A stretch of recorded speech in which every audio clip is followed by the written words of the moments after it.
Well, it's Monday. It's been 5 days since I tucked myself up here. Been a bit like living in somebody's hair dryer that got left on. Right now, the wind's coming closer to my face, so that's blowing it towards me. I've had this much time because it's been blowing away from me into the Las Vegas and Holman area, which is a 2 hours drive away, but it's right up on top of the hill. It's a few miles away from me. I probably have a couple of days still. It's been a little disheartening. There's apparent greater dysfunction within the interagency fire service and the Forest Service. There seems to be a bit of a disconnect. Janet spoke with somebody on the phone the other evening, and because my nephew got harassed down there by the bridge, I could actually see it from here, and was told that they needed a permit to get up here, and almost didn't let him through. And then when Janet spoke with the person at the Forest Service, she just said that she wouldn't even answer the question about permits and just defended the actions of somebody who is harassing a Native American guy. And yeah, so here I am. It took a few days to clean up the mess. It took me 7 tanks to cut. That would have been Thursday. So now I'm going to start scratching some line. Yeah, there has been nobody here except these guys patrolling. There's just a guy bouncing around in a pickup truck with an off-road vermin in a trailer on the back. There are no people up here. The fire has come over to the other side, and if you understand the way a fire is wanting to work, topography is not quite, but nearly as critical as weather. Obviously, if it's raining, the weather takes precedent. Or if the wind is blowing, it takes precedent. So the Las Vegas side is the other side. It's on the other side of the ridge and mountain system. I'm on the Pecos side. I've got the Pecos River. This is Cow Creek down here. That's a major tributary of the Pecos River. On the other side, it's the Guyanus River. That flows subsequently into the Canadian River, which goes all the way down into Oklahoma.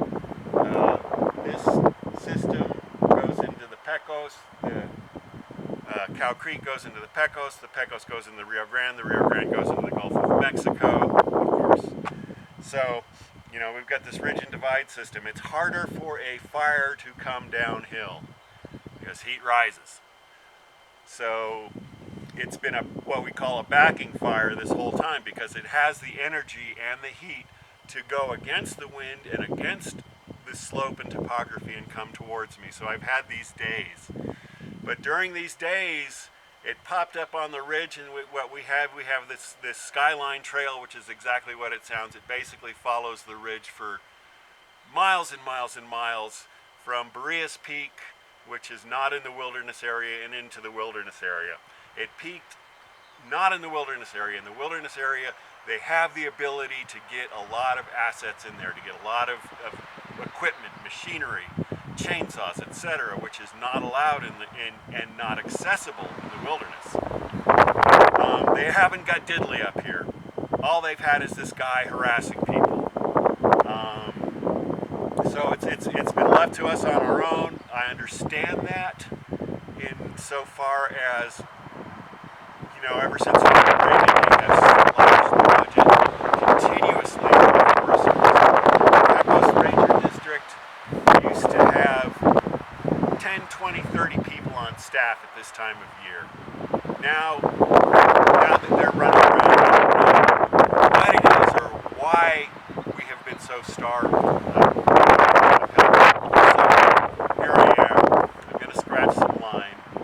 I do want to say another thing. One of the things that I did see go up the road the other day was a skidder. Somebody up there's a couple of people up on top. Prepper types, survivalist types. And so they bring the skidder up, and a massive skidder, a skidder that would be happy in the Northwest. It's a little overblown for it was so large it was a little overblown for here. And it just struck me. So what are you going to do with this skidder in here? Because those properties up on top, there's some ponderosa and mixed conifer, but mostly it's PJ. You got a lot of PJ, and then some ponderosa,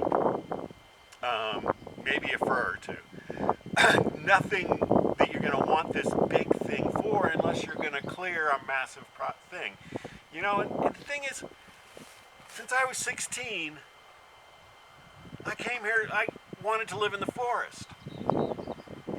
Since I was a kid, I wanted to be in the forest.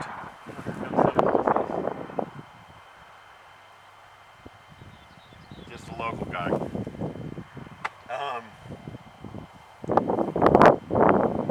And I don't understand why somebody's going to come here and live in the forest and then turn it not into the forest.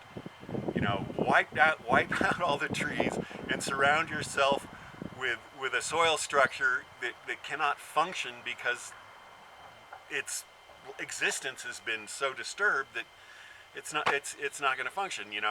Meadows are typically formed in this area after a fire, and from the nurturing of the ash from the trees that were there. And it takes a long time for these for the grasses to establish and meadow to form. So to go in there and live in a forest and then decide you're not going to live in this forest and you're going to wipe it out all around you, what's the point? Why don't you just stay in a city? This whole theory that's happening with some of the science denying environmental factors, where they're actually saying, some of these groups are actually saying, well, it's okay to thin and do all of this stuff, and if you live in the forest, well, stay out of the forest if you don't want to live in a forest. Sorry, that's my rant. I'm a little upset. This is I've been going for 5 days now. I have had some of the most incredible help. Buck coming up here with Rhea.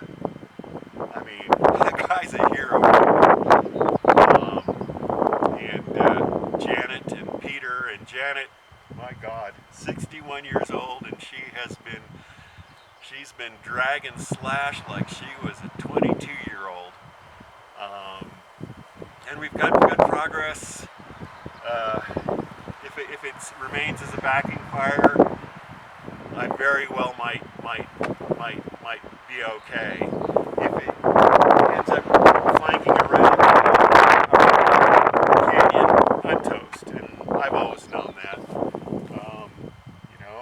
You make decisions in life, and my decision was to live in the forest, and right now it's still a forest. Right now I have the defensible area, and it's still a forest. And let's hope we can all keep our carbon sink. Let's hope we can all have forests to love. Because the life that is sustained within a forest, I think who doesn't love it? Who doesn't care for it? Who doesn't love to come to the forest to revel in joy and wonder of the exuberance of life? So now I'm going to start scratching some line. Might as well just run a little bit for demonstration. I'm going to be leapfrogging all morning. I'm probably going to have some help coming up later. But right now it's almost like the heat is turned off with that hairdryer I've lived in, and it's just windy. So I'm going to make the best use of the cool weather. And I'll do a little leapfrog. I'm going to leapfrog my Pulaski and my shovel and the saw all day. And then I'll shut off this thing and you don't have to listen to me anymore.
That's more or less how I was taught to do it.